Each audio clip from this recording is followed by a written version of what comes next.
It's time for another episode of Hops and Hedges, where we talk about beer, landscaping, and everything in between.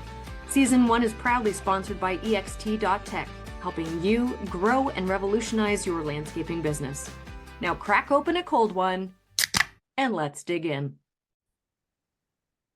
There you go, and we are now recording. With me today, Lindsay Drake Nightingale. I'm so excited to have you on the show. How are you, Lindsay? Thank you. Finally. Thank you. How long have we been trying to get this happening? Since your first. Yeah, I think you were one of the first person. Yeah. Like, well, I'm doing this crazy thing, and I know exactly who I need on this show, and it is you. So here we are. So Lindsay, you are the president of Yorkshire Garden Services. You're also the past president of Landscape Ontario. Right now, I also just saw in the recent magazine, what is this new position with, is it ASLA or OALA? No. Sorry, I mixed them up. CNLA. So CNLA. I didn't even get it right at all. Oh my gosh. Yeah. It's funny because people have come up to me and said, "Oh, I saw the article in the CNLA magazine." I went, "Oh, good," because I haven't seen it yet. Oh no, I always get the mags at the very end, so I like. Yep. Yeah. So well, they say, "Oh, it's online." I said, "Yeah, I'll wait for it in paper copy." Yeah, I like paper. I wish it didn't get mailed out in plastic, but that's a whole other topic. Yep. So your business, Yorkshire Garden Services, you started in 2002 out of your house. Yeah. So how did that come to? Like, were you a little girl and you thought, I'm going to be a landscaper out of my garage one day? Probably not. Probably not. No, second career. I moved from the not-for-profit world and thought, hey, I want to make a profit for myself. And, lo and behold, I started a company and didn't make a profit. Right. Like most sometimes of us. how it goes. Yep. Yeah. So it took a couple years, but yeah, definitely started out of my house like a lot of entrepreneurs do, until they expand a little bit. And then I moved down towards Concord and shared space with the wonderful Bob Tubby and his company. I shared space downstairs from him and Carl from Moonstruck, et cetera, et cetera. So then outgrew that space and moved to another one. And now we've moved again. So we're now in Richmond Hill. Yeah. I've downsized a bit more again. So, but a great space yet again. And it's, constantly evolving, right? Yeah. Right. And that's just so to me, because I had to do the math, right? I'm not very good at the math thing, but so like 22 plus years from when it began to now, like you've done so much, your company has evolved so much, and your position too, not just within your own company, but with Landscape Ontario and now CNLA and so many other things that you've been able to do. It's just, it's pretty incredible. It's a fun ride, like I'm sort of at the end of all the volunteer type things that I've done. I have a couple more years left with CNLA and stuff, and then I'll branch off and do something else, but it's all sort of part of the evolution that I've done. And right from the very beginning, a lot of my first clients came through from when I worked with Fiona's Garden Gate, and we built a garden at Canada Blooms, and we won like all these awards and stuff for the garden we built. So way back, what was that, 2007, and just it blossomed from there. And again, it was just like who you meet along your path, and how it's always a reciprocal arrangement, and you feel each other out, and you just sort of figure out, oh, how can I help you? What can you help me with? How can we move our the business relationship along? And that's what it's been all the way through. 22 years. It's been quite a ride. It really has been. So those who live in and around Concord, Richmond Hill sort of area, and who might not be familiar with your company and your services, can you kind of give us an overview of like the highlight of like your niche? Like, what would you say, what do you really enjoy doing? What are you really good at? What is your thing, your shtick? It's funny because niche is it. So I've been saying that we are a niche boutique garden care company. So we specialize in garden care, fine garden care. So like the stuff you see on magazine covers, that's sort of how I like to talk about what we do. We're passionate about gardens, so we deal with gardens, everything to do with gardens, whether that's renovating, installation, anything like around containers and potscaping, as I've called it, Yep. and planting and stuff like that. So we don't do too much with the snow or the lawns. I leave that to other experts, and we just focus on the things that have always appealed to me. Mm-hmm. Started doing design way back in 2002, right out of finishing school. And I just thought I was too much of a perfectionist. It took me too long. So why not branch off and do exactly what I want to do? And that was garden care and working with wonderful clients and great staff over the Yeah. years and stuff too. So I've seen some of the pictures of stuff that you guys have done, you've installed or you've maintained, and it is top notch. Like there is a reason why you are who you are, and you're a bit of a celebrity. So I'm just like girl crushing over here. Don't mind me. But like I feel like with the amount of not just the amount of work, but the quality of work that you guys do, I'm waiting for your book to come out. Like when is this oh gonna happen? wow. Thanks, Like Heather. I think the book would be a picture book, and I'd have to rely on some great staff over the years that have taken amazing pictures. Like go right back, now, hire the photographer, go back and get those pictures. yeah, there's just some, like we've had some really fortunate opportunities, especially when we won the 2020 CNLA award for residential garden maintenance, Which is a huge and deal, by the way. it was Like awesome, huge but congrats. That's the awesome. video they took, like the video and the production, just makes the garden just boom. It was so beautiful. So it's like if Uh, all my gardens, if we could get those people to follow along behind us at all our yeah. gardens, it would be awesome. But Oh yeah, man. yeah, That's yeah. It's something I think every once in a while, like Landscape Ontario, they offer these professional development type things.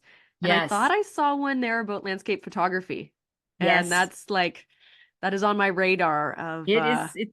It's I'd good. love to do Dinu, that. one of my crew from of this year for the last couple of years, she took it, and Yeah. she learned a lot. And because they said bring your phone, so it was all done off your phone. So it Huh. was it was really good. Yeah, So you don't even need a DSLR. You could just do the yeah, course with a phone.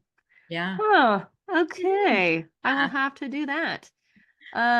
So we talked about that. We talked about this. We talked about this. Oh, the big question, super important. I know everyone who's listening right now wants to know, what are you Sure. drinking? Oh, I'm having Canadian whiskey from a company out of Hurst, Ontario. Hurst. Okay. Hurst. And you think I could remember the name? Oh no. Oh my God. It's a husband and wife. Oh, his name. Oh, it's completely. I'm gonna say no. I'm wrong. I'm No wrong. pressure. We don't want to say the This wrong is name. this is Legends, and it's out of Perry Sound. Oh, geez. Legends Perry Sound. There we go. We got it right. So now I'm wondering, like, which whiskey distillery are you thinking about in Hurst? It's awesome. I finished that bottle. That's why. It's fresh on the Yeah. palate, Oh, fresh in the yeah. memory. Weird. Yeah, but I can't remember what it's called, and it's funny because I picked up a bottle at the Royal Fair this year, Hmm. and just to sort this is a very strange aside, and I bought one for my brother because he's a real whiskey and Scotch connoisseur. So I bought one for him. I gave it to him for Christmas, and he opens it up, and it's all signed by the distiller and the maker, and That's he so looks cool. at it and he phones me right away, and he goes, thanks for the bottle, and just to let you know, I know these people because we met them down south. So it's So like random. so random, very random. Oh Anyway, man. can't remember their name, but they're out of Hurst, and their whiskey is really, really good. It's funny. I'm not a big whiskey drinker, but Yeah. every once in a while, and actually you and I shared, was that in Muskoka? Was that Yes. no? Was No. it in Muskoka? Oh my gosh. Where were we? We're oh God, we've been to so many of them. Yeah, we have. I have no idea. Whatever Let's the just say recent one was. Muskoka. I'll say Muskoka. They're usually in there somewhere. But we got to share a little Lagavulin, which is really Yes, nice. it So is nice. It it is caught my nice. eye right away. I saw it behind the bar and I was like, okay, we got to do Hmm. this. I know who's gonna like this. So I'm actually not drinking whiskey. I am almost done this beer today and this weekend. made this beer go down very quickly. Yes. Yes. But this is a Hazed and Confused juicy Oh, IPA okay. from Yeah, Muskoka Brewery. it So is. Muskoka Brewery also makes Muskoka Detour, which is another one of my go-tos. I know it's Janet's favorite, one of her go-tos Yeah. as well. Um, so yeah, maybe when I've we been to do, that little brewery. it's great. I met up with Jackie Hart there a Yeah, couple times. that's So that's who I was with the last time. right, Our and she drinking lives like buddy. right down the road, like she's He right there. does. So you can't not take that opportunity.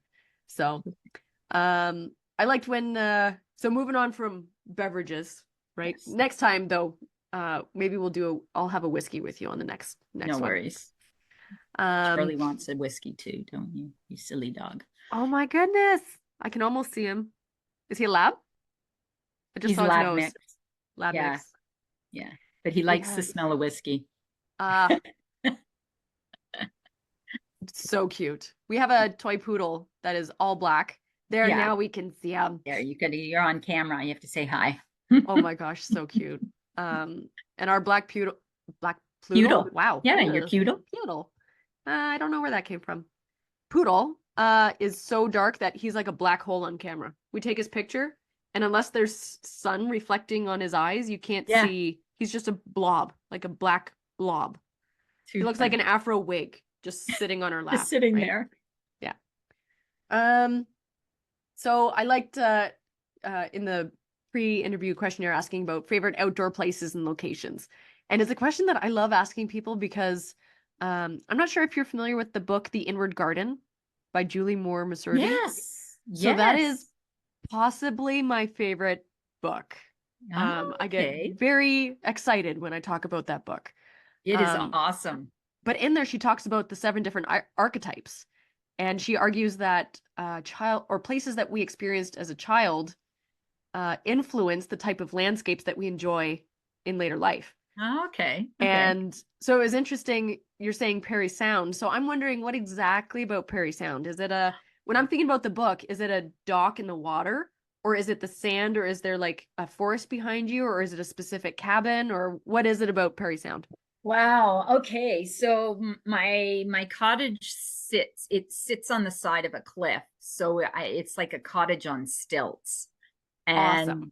And it it has oaks all around it, and they were completely decimated by the moth. Yeah. So now you can see. So it's the view looking out off my deck or that surrounds the cottage down to the water. I think Nice. that's what does it. It's just this, I go up there and it's like,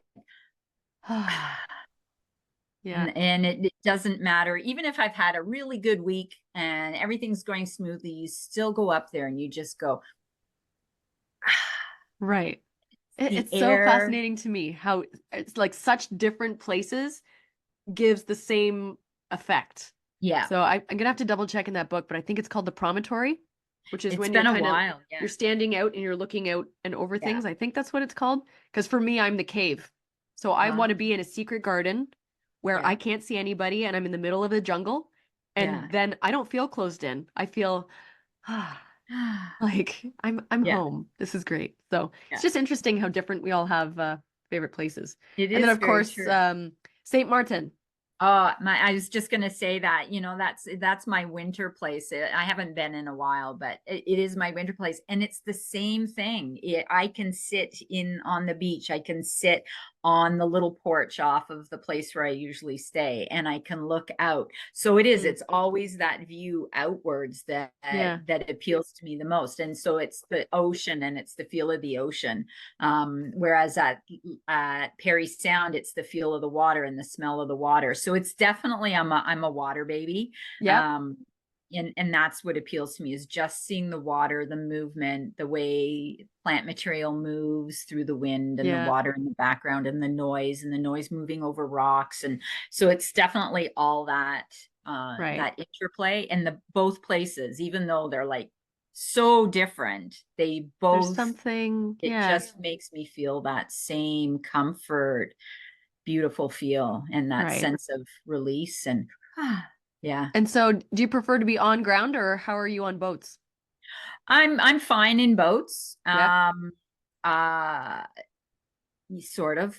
sort of. I paddleboard at the cottage, and I've never paddleboard across the lake. Okay. And I've only kayaked probably 4 times across the lake. I'll go around the edge, but I Yep. have never been across. Um, I'm like that in boats on the ocean as well. Is it like a I dark water thing? I know my mom is like oh, dark water. If I can't see the bottom, I'm not, it's mm-mm, that movie from a long time ago. right? Yeah, Trauma. it's the trauma of watching a movie when I was young. And Yep. I was like, Some things what's just gonna come stay out with of the you. deep? Yep. And, nibble on your toes or like, Yeah. ugh. I Yeah, actually, no. it's so funny. Whenever I canoe or kayak with anybody, it becomes a giggle fest because if a rock like scrapes underneath the boat, I completely freak out. Like I can't even, was that a rock? Was it not a rock? Was that a body? Like, and my mind just goes a million miles a minute. So I want to be far enough away that it's not deep water, um, Yes. but not deep, deep water. And I don't want to Yeah. scrape the bottom of the boat. Yeah. Yeah. But So weird. I do love doing paddle boarding up there. It's amazing. It's Yeah. one thing I've not done. I've not Oh, paddleboard. I have water skied, and I surprisingly took it to it really quickly. yeah. So Yeah. That's good. Yeah. Paddle boarding is because it's just you, the paddle, it's stand up paddle board. You just yeah, la la la. The dog nice. comes As with long me. as the water is calm, Calm. Yeah, right? just calm. You don't want to be out there and all of a sudden No. change in the wind. Um, so talking about your own garden, I like how you Mhm. say anytime that there's a tree auction or something like that, you're bringing in trees and you've got a bit of your own Lindsay Drake Nightingale's personal arboretum going Arboretum. on. I So, do. have you ever been on a guided what am I trying to say, garden tour? Like, has your property ever been on a garden tour? Mine, no. Mine No. is like it's the last. I was looking at it. It's the last to get done. If it gets done twice a season, it's Yep. lucky. Mine Um, too. Mine too. The yeah. people who do this and do it well, Oh, we don't have time to do our own. I know. And I was looking at it this weekend, and because I got these little tiny tree, like they're both oaks, and they're so spindly. And I said, oh, they need to be restaked. Oh, I'll do them later. Yep. you know but I I'll do. get to I it. have I have some great trees in the backyard. It's my property is low. It's on the watershed, so it can get damp. Yep. So it has it has a fair amount of shade. We've lost a few trees so in the perimeter. Right. So it's just a nice space to just look at my arboretum, and it's very different. Oaks, Katsura, Dawn Redwood, a couple apple trees, Wow. A little bit of everything. standard hydrangea, like, Okay. Yeah. yeah, Do just you find bizarre. too, I don't ask everybody, but it just comes to mind that sometimes you do a job and for whatever reason, the shrub, I don't know, breaks when it gets delivered or Yeah, doesn't quite look right. Like it's not good enough to go in the client's house, but it's too much of a hassle to send back to the nursery. So you just keep absolutely. it, you eat Yeah, it, and you just put it in your own house. yeah, yeah. Yep. That's my front yard. Yeah. I It's am got everything. also guilty of that. Little mangy looking, the very back area by my garden shed that will soon be a she shed. Um, Nice. it has some mangy plants, some old dogwood and hydrangea, and the dog runs all over them, and it's like, Great. okay, whatever. Yeah. Who cares? Yeah. It's Yeah. like it's not good enough for clients, but it's good enough for me. I mean, Yeah. I could just take it to the dump and compost it, but plant's a plant. I'll keep it. What the I'll heck? keep it. I'm not We'll going to just see do what anything happens. with it. Yeah. Um, so favorite plants. This is always Mm, my favorite question yeah. because there's so many. There's so Yeah. many out there. And once people know their plant ID and really get familiar with what goes well in certain conditions and what's available and what can be sourced, like there is a whole world out there of plant Yeah. material. It's very cool. So I think did I tell you serviceberry? You sure did.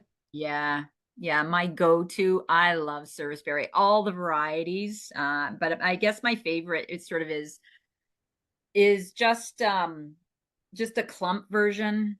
Yeah, And so the it's, multi-stem. yeah. And it's Yeah. funny, I don't have one. Yeah. It's my favorite. And I was on a property today doing some containers, and I'm looking at the service berry I planted for them, and I'm like, oh, I just Oh, it's love so that pretty. service berry. I wish it was at my house, but Yeah. it's beautiful there. And um it really is. It is. I has been always, probably always will be my favorite. Yeah, Right. whether And it's it the is, tree form or multi-stem or yeah, and even yeah. the different cultivars. Like they're Oh, yeah. all really nice. I don't They're think I've seen all a yeah. cultivar that I didn't like. Yeah, I love them. Yeah. And I have some natural, like growing wild at the cottage. Yeah. So it's fun if I get to the cottage early enough in the season, I'll see it with the flowers on it, and then I'll come up and it'll have berries on it. And I come back the next weekend. Of course, the berries are gone because the chipmunks got them all. Yeah. But it's nice to see them growing up um around my cottage now, because for a while there was just really mangy plant material up there, but these have Hmm. self-seeded from somewhere, and it's just nice to have them. Yeah. Yeah. And I mean, they're so beneficial to our pollinators, to our birds. Talk about Yeah. seasonal interest right throughout the whole year. The It whole looks good. thing. Just beautiful. It's really such a beautiful. And if you can get one that's, is mature, and then when it's horizontal branching structure, really, and just the way the light plays off of it, and the snow, if you have snow, and just the way the snow lies on it, and it's Yeah. just so beautiful in the winter. Yeah, it really is such a spectacular small under canopy tree to have. Yeah. Yeah. Yeah. She's a winner for sure. Yeah, definitely. Um, and then I was also surprised that you mentioned toad lilies. Not a lot of people Very. are familiar with toad lilies. And you know what? It's really funny, especially the autumn toad lily, because it comes out later in the season, right? So Yeah. it's a late season flowering plant. Again, it's good for pollinators. It's good So for, good. the end of the season. And they're such a surprise, because they come up and they're just these little purpley flowers, maroon flowers. And it's just like, there they are. And it's like, where'd that come from? Like, Yeah. and they stand so erect on these very slender stems, and then they Yeah. go, there's my face, and it's Surprise, so I'm fun. here. Did you They're miss me? fun. Yeah. Yeah. Yeah. So And it's nice to definitely have a them like a sort of delicate, in a you quiet know, corner.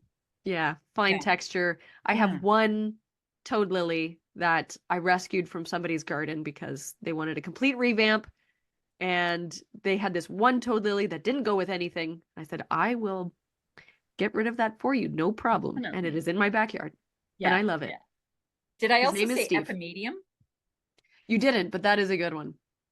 Yeah, that's another great perennial. I love it. Love it. Just the basic rubrum, just like Yeah. yeah. And they spread so nicely, and people don't want them because they take too long, but they require almost no care. They just take 2 or 3 years to establish, and then they Yeah. just form these beautiful mounds. And the delicate, again, I like that delicate flower look Me on too.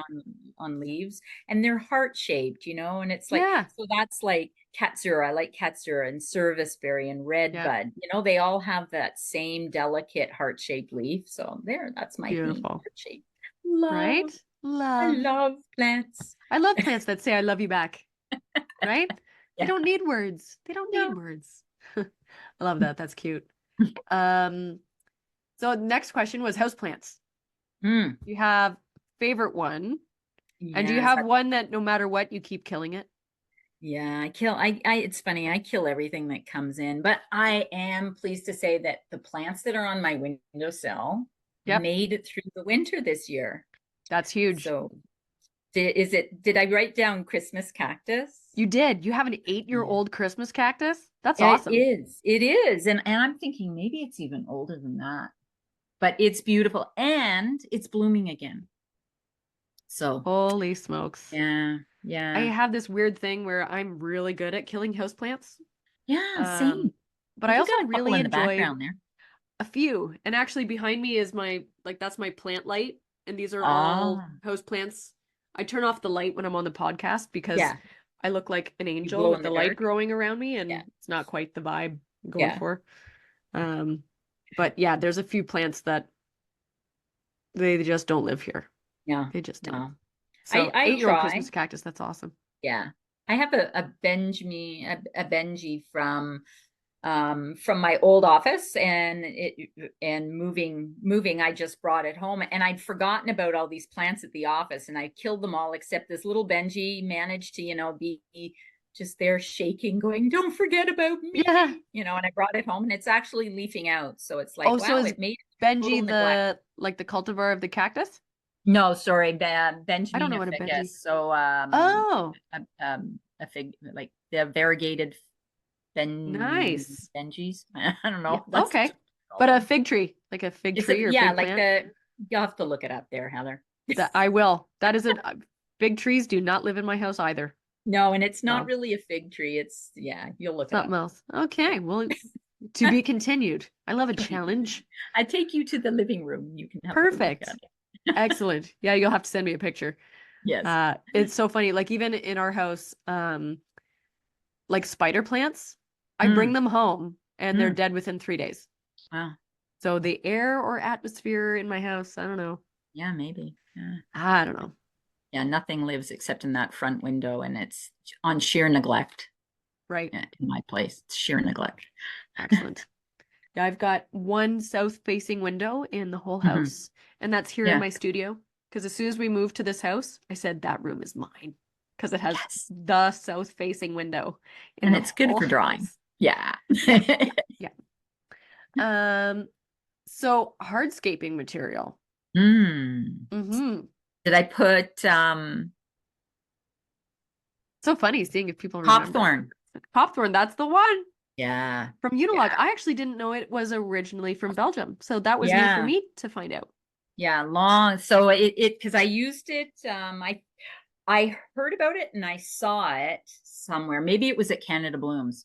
Yep. And then I was redoing, I used to live in a century house, and we redid the front walkways, and I said, okay, we did a Frontenac 5 point lilac stone wall, and I said I want this gorgeous Unilock product that they were bringing in, and that was the first time I'd ever used it, and it's still my favorite. They use it a lot for like the soldier coursing or decorative Yep. elements, and I did the whole front walkway in it, and it's just like makes the house so, it's so pretty. I drive by the house and I'm going, there's my wall. I want my Yeah. walls back, and I want my pathway. Yeah. Don't we all do that, right? As people in the landscape profession, I find like we drive by a property and you're like, I did that.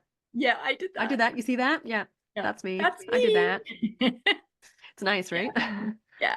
Um, yeah, the copthorn's really nice. It's something that I personally like to incorporate into walkways because I like mixing materials. So I like Mm-hmm. the idea of a square cut flag with copthorn chunks like kind of scattered Nice. throughout just to Yeah, break up that massed concrete look.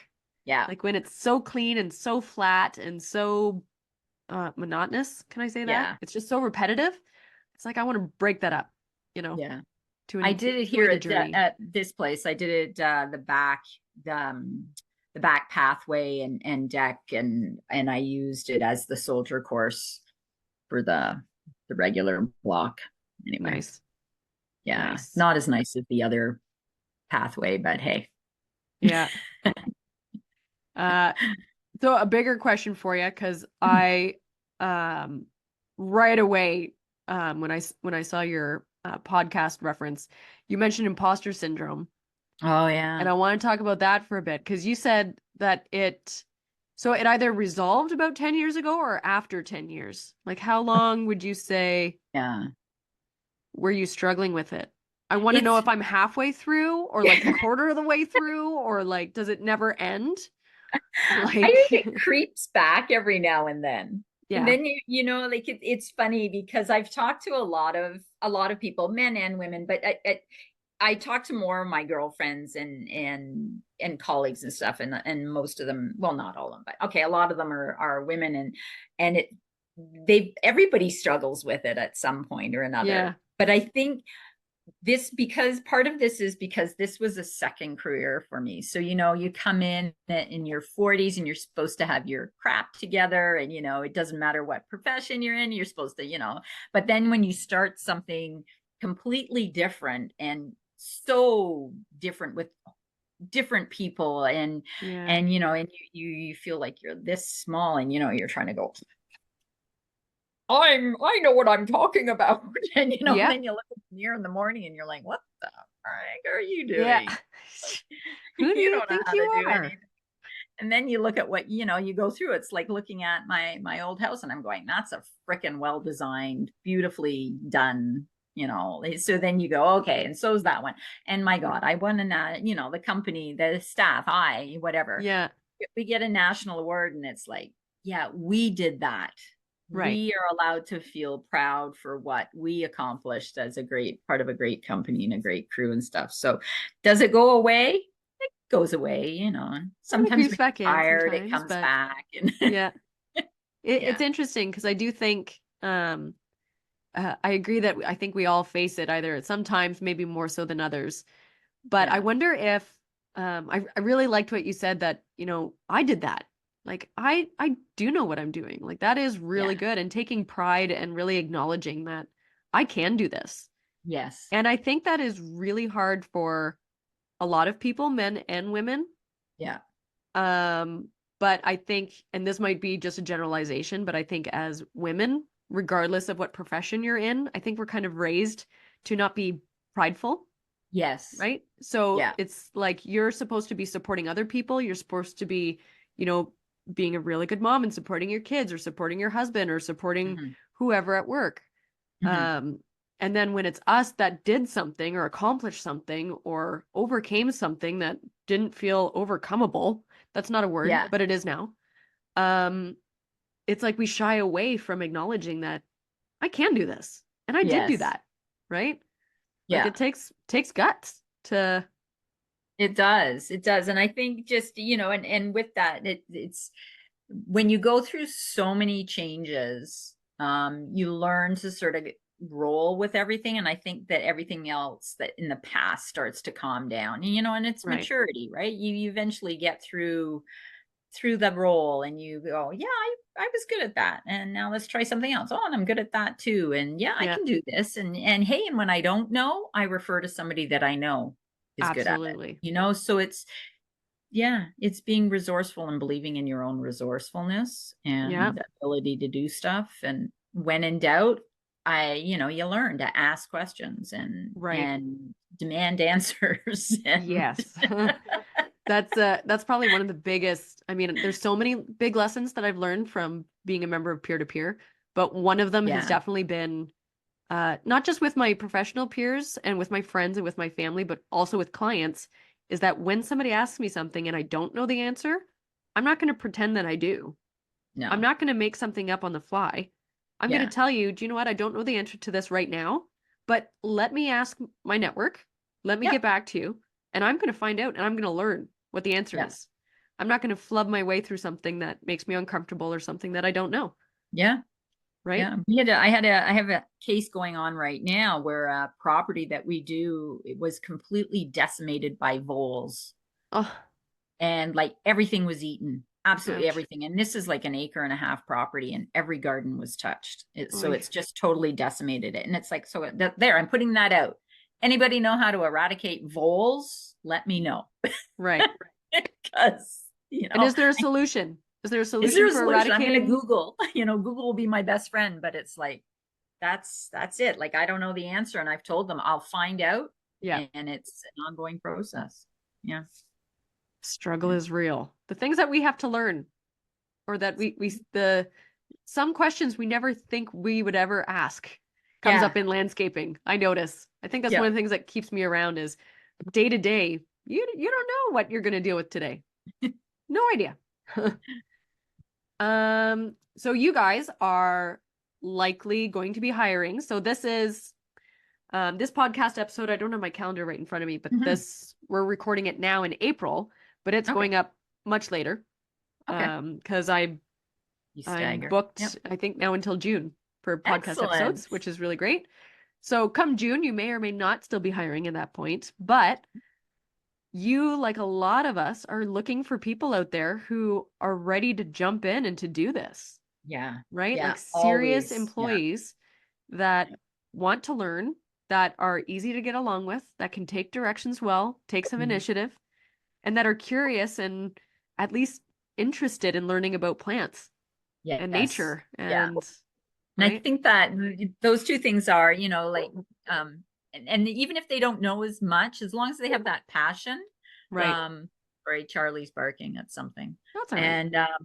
And the initiative, self-initiative and the willingness to learn, those are the crucial ones, really. Like, Yeah. we can teach all the skill and we can Hmm. teach how to do things, but if they don't have the drive or they don't Right. want to, then there's no point. Like, if attitude is the Huge. first. Yeah. Skills can be Yeah. taught, Yeah. right? I don't know how Yeah. many times it's so much easier to teach and train someone who is eager to learn and who Yes. wants to learn more, Yeah. right? That kind of hunger for personal development and improvement. And I love all that stuff. But Yeah. anyway, we could do a whole episode just on that. Um, so we've got about a minute and a half here. So I'm Yeah. just going to go through a couple of these things really quickly. Your biggest word of advice for new people starting out would be learn as much about finances as possible early on. Absolutely. Yeah. Yeah. That's kind of where I'm Absolutely. at right now. I'm 3 years in and I'm like, oh, there's a whole thing here that Yeah. I need to But learn. the other thing, Heather, is if you don't, if it's not your forte, reach out to somebody. Like, Yeah, I think that's the thing that should be taught more, is we don't have to know everything, but if right. we know how to find a good network of people, then definitely ask for that help. I waited too long sometimes to get Right. that help, thinking, oh, I can do it myself, right? Like, Yeah. Well, um that is a great place. I'm going to cut you off because we are going to get cut off. yeah. But it was always a pleasure talking with you, Thanks, and I Heather. really hope you come back for a Lindsay Drake Nightingale part two. Perfect. Perfect. Excellent. Thank Take you, and care. I will see you around. Thanks, Heather. Cheers. Enjoy. Bye. That concludes this week's episode, hosted by me, Heather Gerard at My Landscape Artist. Now, before you go, here's some info about our sponsor, ext.tech. In today's fast-paced world, your landscaping business needs modern solutions to keep up with the change. That's where EXT comes in. EXT is revolutionizing the way you manage projects and streamlines your landscaping, snow removal, and construction operations. Instead of juggling 5 different software packages, endless spreadsheets, losing track of leads, and missing out on potential sales, you could be leveraging AI job routing, client management, and financial insights with a modern mobile app that employees love to use. With EXT's flat rate pricing, you'll never be caught off guard. If you're ready to revolutionize and grow your landscaping business, visit ext.tech today to learn more. And for additional savings, use the code HOPS10 at checkout, or just tell them that Heather sent you. See you next week for another episode of Hops and Hedges.